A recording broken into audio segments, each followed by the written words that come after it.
Dawn never quite arrives at altitude. It thins the dark into a metallic gray. Over the North Sea, their contrails sketch a grid, white chalk lines that shred and reform in the headwind. The red bulbs of the briefing room are a memory, photographs of the Ruhr's smokestacks, timings to an initial point that is now a fuse. They are one rectangle in a moving wall of aluminum, every minute locked to the lead ship's watch. The rule is simple and cruel. On the bomb run, you do not turn. The escorts have minutes of fuel to spare. Any glitch that breaks their slot will draw flak and fighters. Mason Hale, hands on the yoke like an oath, keeps his eyes as he keeps formation, leads wingtip, then instruments. Manifold pressure steady, RPM set, fuel flow equal at all four. The headwind tempts a touch of throttle. He resists because one touch becomes 20. He says nothing on interphone. On the run, he'll couple the C-1 autopilot to Nora Keene's bomb site and give the ship to her hand. For now, he is the hinge that must not creak. The air feels thinner than the gauge suggests. Numbers help until they lie.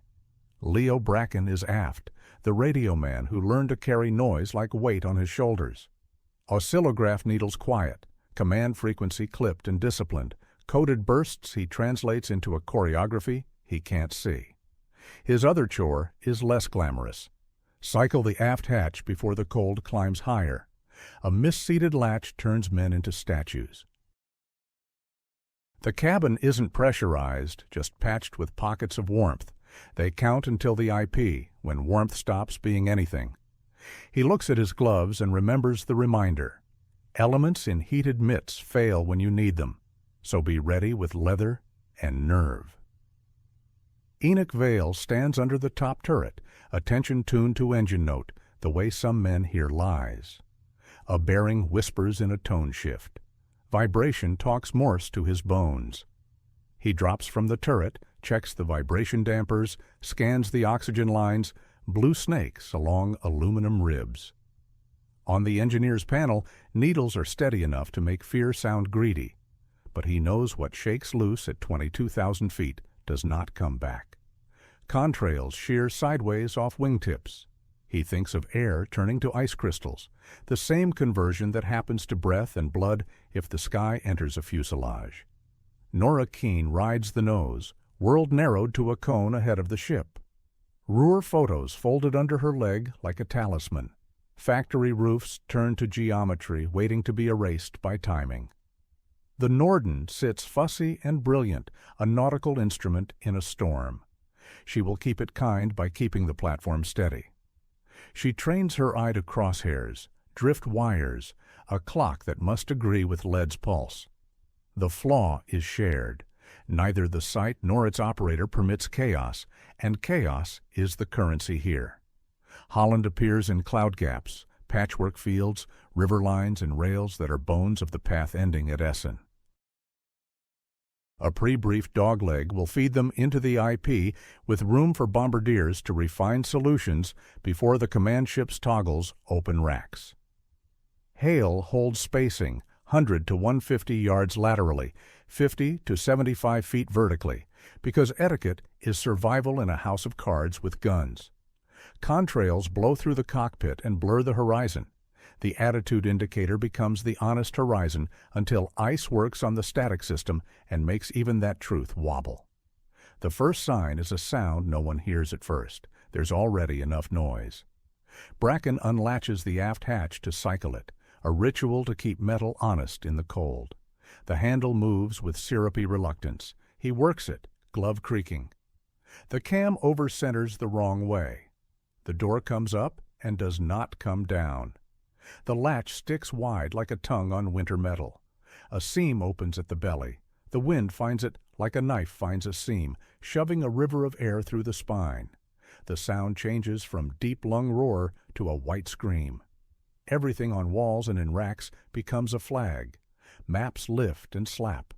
Ammo belts tremble and rattle in chutes.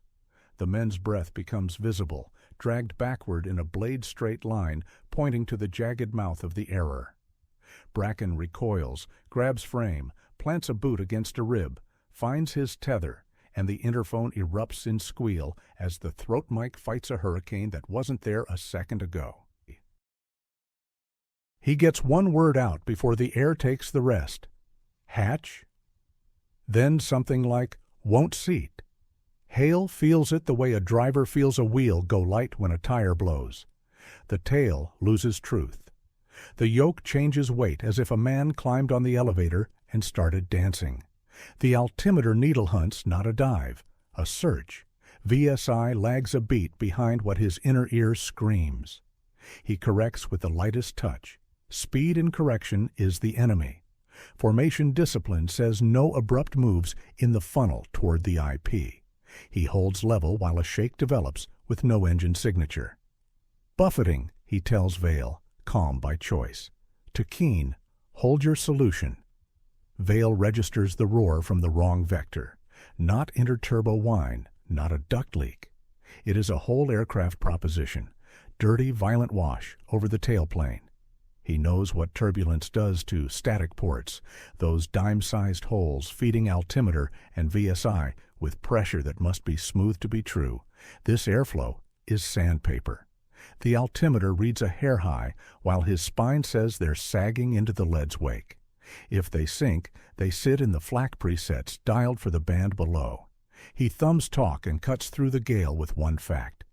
Static's dirty. Instruments lie. Keen feels the ship become a different animal through bone more than wire. The Norden's gyro, a prim Victorian, demands courtesy, steady yaw, and pitch, or it wanders. And when it wanders, the solution circle looks like a drunk's line. Lead holds iron toward the IP now under their wings. The interval to lead opens. Spacing isn't aesthetic. It's the difference between obeying the leader's release and pouring freight into nowhere. Steady, steady, she calls, words for pilot and glass, and neither responds enough. Wildcat Faber appears on the radio with men's clipped tone when the sky must be covered with few syllables. The escort ring has gaps, and headwind widened one, so the P-47s will trade careful loiter for a last sweep sooner than hoped. He gives fuel windows in times, cut short. He can't give any bomber too much voice when dozens may need a last look. His first words are clear, then the hatch's gale bleeds into the net with squeal. Voice turns to drone and returns in shards. Enough to paint the picture. Shepherds can't linger. Those who stand out will meet wolves. If the door had stuck earlier, it would be nuisance. Now, with the IP bearing down and the rule to fly straight between turn and release, it becomes a rule breaker embodied. Hale holds station while the ship slides down and right into the lead's wake, an invisible curl that pushes and drops in lurches. He rides the yoke like a wire walker, small countering deflections that cost nothing in fuel but everything in focus. The altimeter's hunt erodes trust. He needs the seconds and a latch that isn't a hole. Bracken jams his heels and heaves against a door that's become a ramp. The hinge and camfrost where metal meets metal, a white ring blooming while he watches. The cam is shy of its detent by a crude sliver. One more degree and the spring would catch on the safe side, but the slipstream has iced the face to glass. He tries the handle with both hands. It refuses like a jaw clamped down. He fumbles the strap locker with one hand while the other clings, finds a cargo strap, a gift of past fixes, and the wind tries to take it the way the ocean takes from decks. No time to ask. The interphone allows only single words. Vale babysits engine temps because numbers can be shepherded, but his attention slams back to the tail. Dirty port and buffeting show to Keen as a trembling lens and to Hale as a treacherous yoke. He must call the moment vibration crosses into damage. He gives a limit in syllables, shaved by wind. The left oxygen regulator ticks. He checks men's lines with his eye. If a line pops loose, this hurricane turns heads to cotton in seconds. Decision time rides on those blue hoses and a bent cam. The roar gathers ahead like a weather system. Not clouds, but columns that become clouds once encouraged. They are at 22,000 by the official number and something else by truth, which lives in a lagging instrument and a pilot's spine. Flak isn't active yet. Guns are manned and waiting for word. Hale's periphery finds aluminum and distance. The wingman on his left sits where he should. He doesn't own room to decide wrong and still lead men home. "Lead steady 3 degrees port drift," Keene says into the throat mic. Her liturgy is her harness. The crosshairs skate over an ink-smudged chimney in the recon photo. On the ground, the real chimney can be fixed with math if the nose quits shaking. Bracken's cut voice threads in. Strap, fix, then either a curse or a prayer. She doesn't look back. The front runs the run. The back takes care of the back.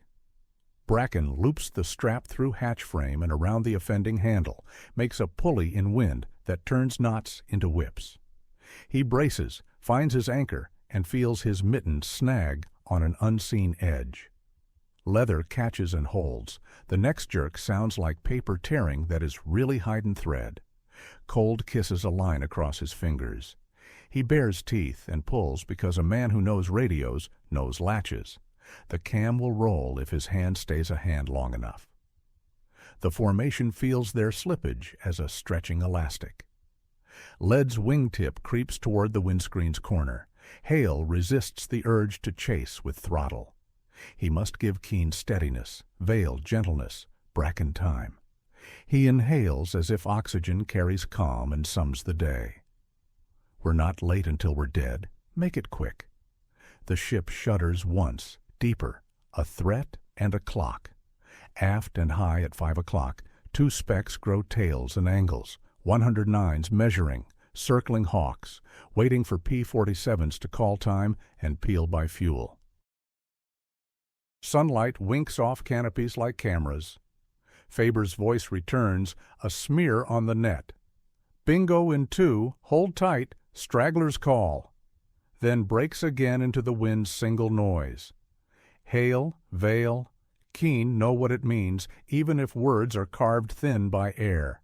The lane ahead won't have shepherds long. The initial point isn't a landmark so much as a line you lay your soul against. It exists on the chart, then under your wing, then behind you. A Rubicon not crossed twice. They are seconds from it, and the ship isn't the calm lake the Norden craves. Chalkboards and red bulbs from dawn are replaced by a hoarse roar and a tail in wrong air. From IP to toggles on lead, they must become machinery. One piece is missing. Bracken bites down and heaves. The cam twitches a fraction. The ice halo holds it proud of salvation.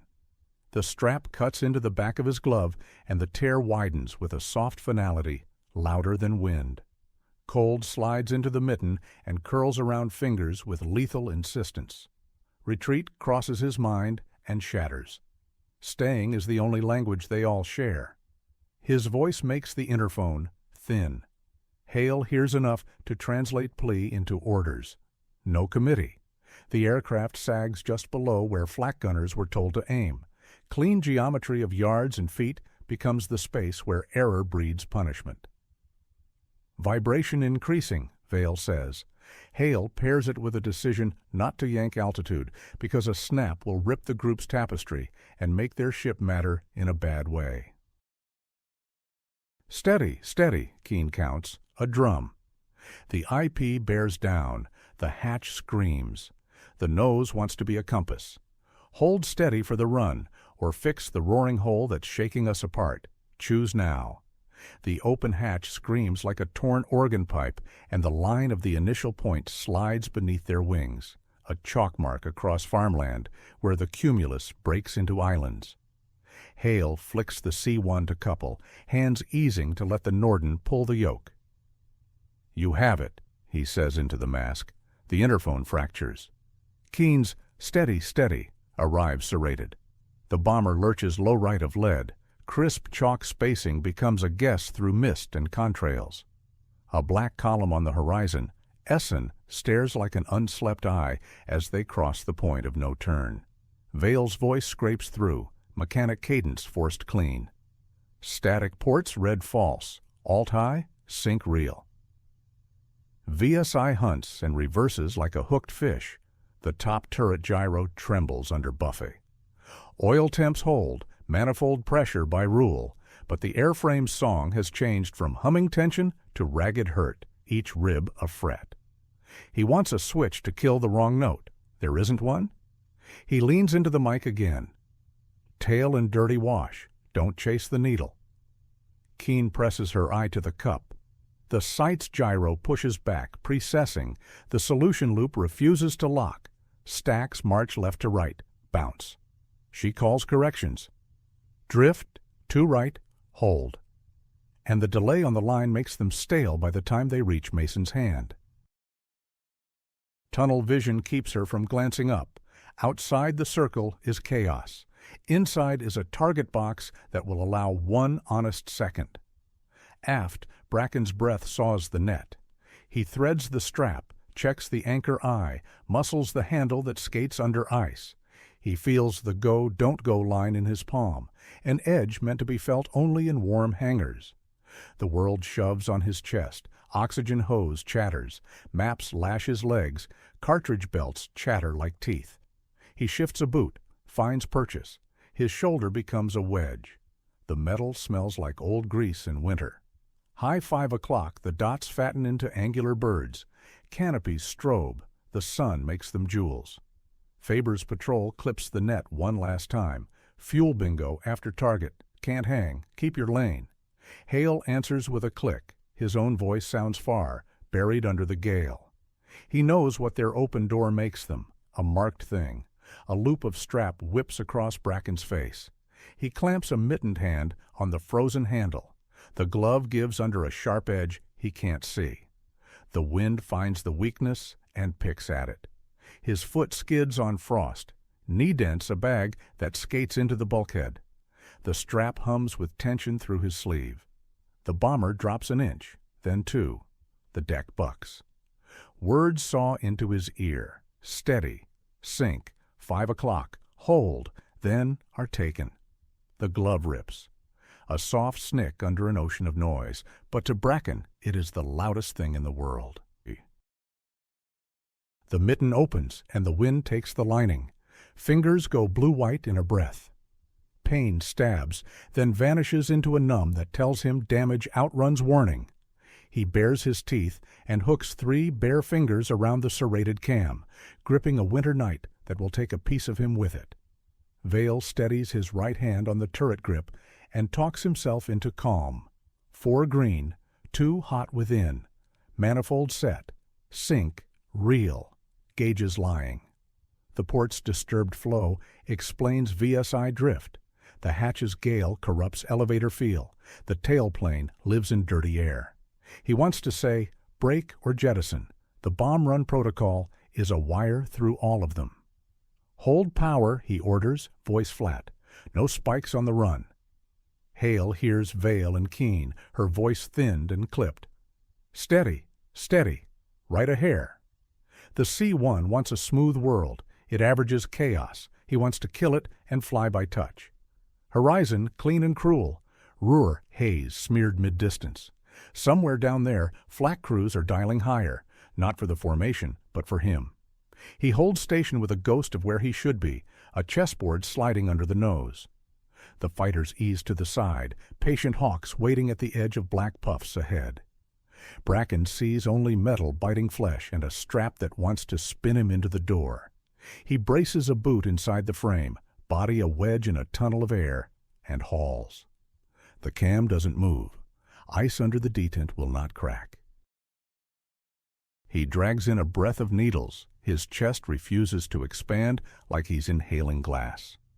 Nora counts in her head because the sight won't settle. The solution loop spins less, then more. Stacks jump and slide. On, hold, she says. There will be no second run. If she's low right when lead drops, their bombs land in a different grid square, and their friends bled for smoke only. She refuses to look at the flak puffs, dark flowers in training. Bracken's bare fingers fuse to steel. He knows by the way skin catches, a pull that is adhesion, not friction, a ripping in his own flesh each time the ship shudders and his grip shifts a hair. He thinks of a kitchen latch at home that needed a hip to persuade it. He changes the angle. He lets the wind take him a fraction and trades fear for leverage. Hale sees the shift at the edge of vision and swallows a move he's not allowed. 100-foot hop up and a nose tug left would smooth the buffet. Any hop is a broadcast. Any rumor of a dive invites flak. He holds anyway. Count on the strap, he says, faith masquerading as order. Vail watches the altimeter lag, then leap like a late man. If he could smooth the airflow over the tail, everything else would behave. The memory from briefing, cam over latch, spring detent, misaligned throw, iced by slipstream. The problem is small and solvable if human flesh can out-stubborn metal at a speed humans weren't meant to meddle with doors. He looks down through the Astrodome. The Ruhr's rivers are gray veins. Faber knifes in one last time. 2 to hand off, make it count. In their periphery, thunderbolts bank. Fuel math made. The 109s see it. Noses tip. Hale accepts help is shrinking as he asks for more steadiness from a platform with none. He answers with a click, breath saved for the stick. Bracken goes all in. He unloops the strap from his elbow and yanks it down, driving the handle not through the cam, but sideways against the hinge like a lever. The bomber chooses that moment to climb a foot as Hale almost unconsciously corrects. The false rise jams his hand into the bite. Skin tears. A flake of red skitters away and vanishes. He grinds his teeth and finds a millimeter of give in the cam, detent whispering close. Nora's crosshairs find the stacks and lose them, find them and lose them, a rhythm threatening to drown her count. She taps drift. The solution circle tightens for a second. Hold, she says. IP behind them, rails in force, discipline the cage she entered by choice. The bombs are patient until they're not. The wind changes note. Vail hears it first, a subharmonic rising under the roar like a string drawing near pitch. Now, he yells, not knowing what Bracken is doing, only that the plane says there's a crest to jump and it won't return. Bracken throws everything into the moment. Tendons, frozen fingers, a strip of leather that's more thread than strap. He jacks the handle hard and up. The cam jitters, then rides over the notch with a taste of grit and ice. The hatch slams inward so hard it rings. The gale collapses to a tight, angry hum. The change is total. Ocean to taut cable. Papers that were fish die mid-air and fall flat.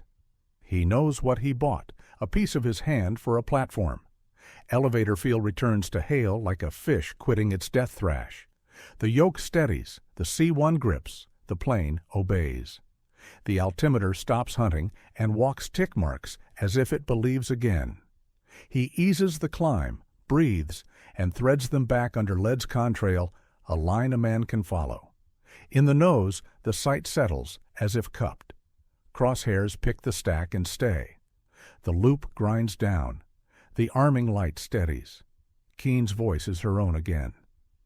Steady, good on, she says, and the words feel like a gear engaging. Puffs of flak step toward them. A fuse's delay catches up now that their height is honest. Across the sky, fighters tilt into the long-planned dive as the last escorts roll away, a wingwag apology, as old as war. Flak brackets step up, black petals opening closer. Keene draws breath. Lead's doors gape. She is either perfect now or scandal. She toggles. The ship jumps as weight leaves, shackles clatter, sound shifts a tone higher like relief.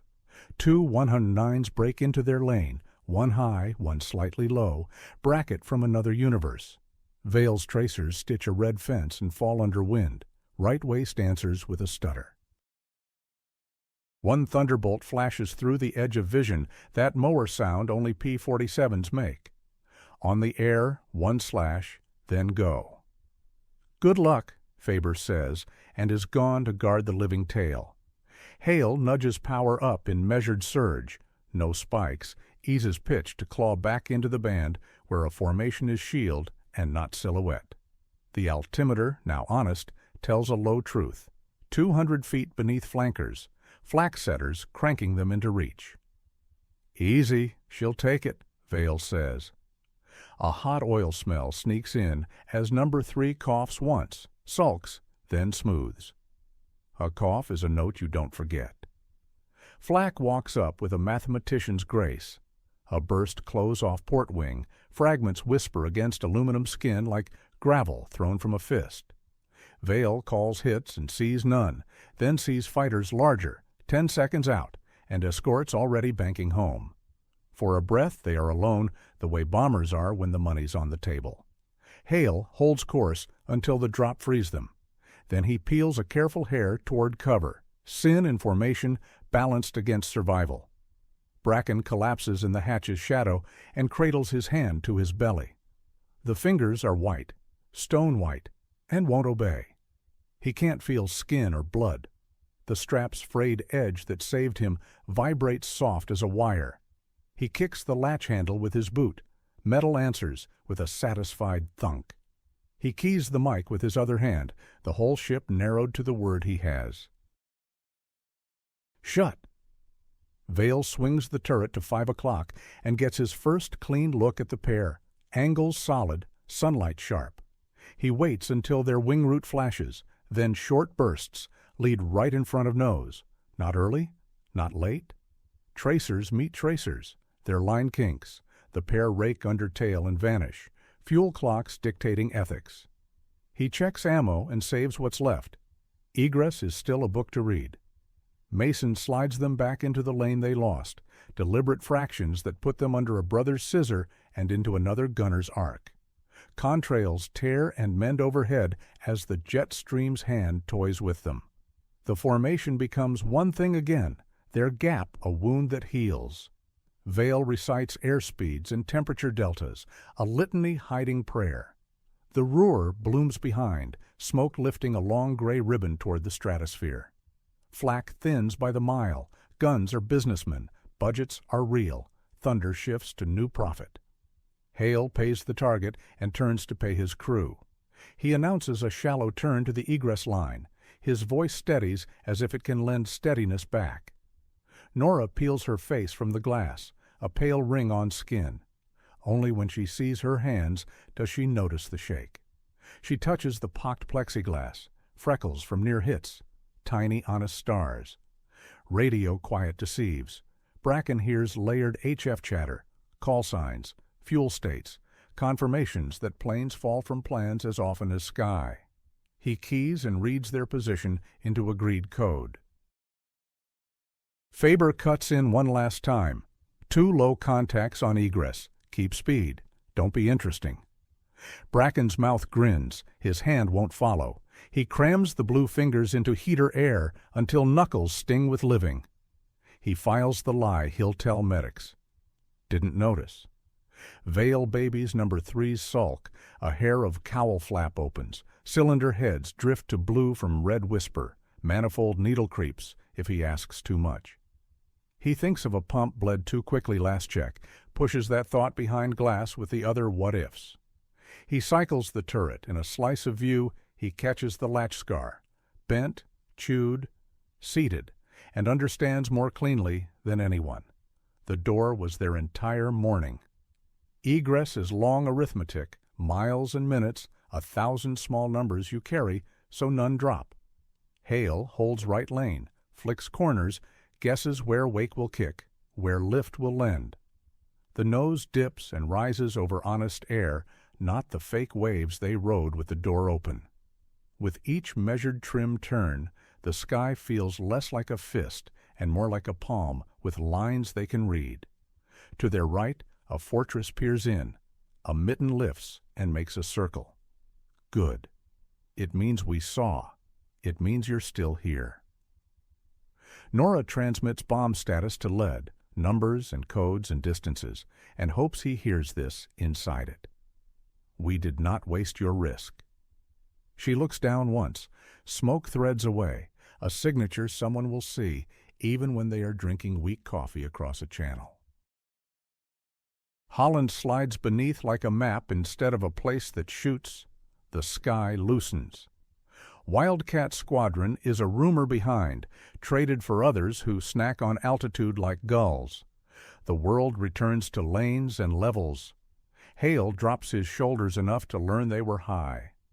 He taps the yoke twice, a private superstition learned from someone who didn't come back from another morning. He calls a check, voices answer, thin and confident, the roll call inside a passport. None chose. The North Sea reappears as color first, then as a thought you put off. Still have to cross. Fuel numbers align, not terrible. Number 3 clears its throat again, fishing for sympathy. Vale richens mixture a shade, hoping to bring her home. Bracken keeps the strap taut for ritual, unhooks it, hooks it again. He pulls the hatch handle experimentally. It refuses, sullen. He leaves it alone. Landing fields are home and judge. The English coast collects them with nets of contrails. Hale calls tower. Their call sign returns like a blessing with its feet on the ground. Approach gives a lane and a crosswind caution. Every landing has a new rule. He runs the checklist. Fingers read each switch by texture. Habit flies when courage is spent. Nora is off the glass and counting down without needing to. Vale watches props and needles, ready to pull a lever if a story starts to write itself. The field spreads gray and green, flaps when they should, gear locks with 3 greens like a lonely traffic signal. Number 3 coughs at the worst second. Mason catches with opposite power. Vale whispers, "I've got it." The runway rises. Tires write names on England and erase them in smoke. They roll out straight because it's not optional. Brakes speak. The ship exhales a continent. They taxi the long way to unwind a spring. Engines tick and smell metallic sweet. Prop wash combs the grass. At hard stand, ground crew pretend indifference while they count holes. Hale slides mixtures to cut. Props wind down with cheap machinery satisfaction after expensive work. Silence arrives like a friend you can't meet eyes with yet. The hatch opens. This cold is only outside air. Climbing down is ritual. You test each rung like gravity is a prankster. Bracken miscounts his toes before realizing he still owns them. He tucks the ruined mitten in his jacket pocket like a trophy with teeth and laughs once because that's how relief exits a body. Nora steps onto concrete, and the earth holds with competence she mistrusts. She touches a pock in the nose glass to confirm its honesty. Vale comes last, hand on the hatch. He feels the bent cam through his glove and already knows the report. Debrief light is softer, smells like coffee and pencil shavings. The map wall hungry. Red yarn and flags.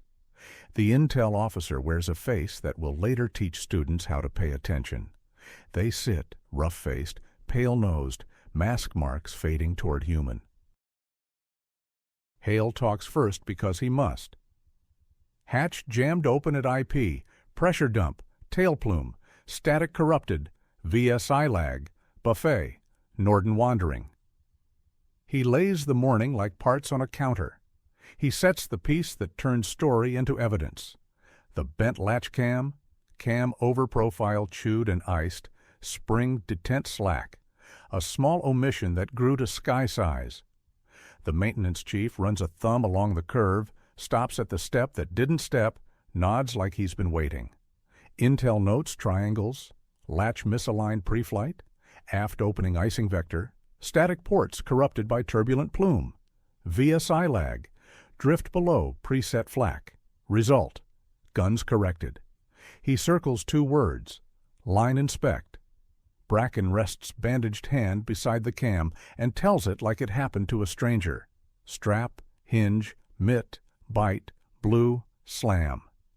Teeth hiss when mitt tears. Pens scratch when the latch seats and the platform steadies. Nora adds the line only she owns. Gyro wander ceased at closure. Intervalometer timing regained. Crosshairs settled within 2 counts. Bombs inside box. She doesn't say the world resumed listening. Numbers say it for her. Vale's coda makes engineers nod. Cowl flap opened under flak. Cylinder heads cooled. Manifold held. 3 cough twice in egress. OK on final. Recommend plug check and mixture bias test. Note: hatch plume likely created local negative pressure at static ports. Add ground plug test to replicate turbulence. Recalibrate. Chief grunts. Intel writes, survival converts into procedure. Ghosts receive instructions on where not to stand next time. Outside, the airplane steams faintly, frost now from heat leaving muscle. A strip of leather lies near a tire, unremarkable, until a hand recognizes mittened skin. Someone kicks it under a wing. The crew walks into light thinner than before the roar. Smoke at the horizon is a faint line that blends into weather. No one points. They carry what they will say home as quiet between sentences. Later, in a hangar with cathedral height and a church's hush, the bent cam sits on a table beside Bracken's wrapped hand. Metal small enough to pocket, heavy enough to remember. Frost steams off aluminum. A heater hums. The torn mitten sleeps in a flight jacket as if warmth could forgive it. A crew chief reaches for the inspection tag. A pencil waits.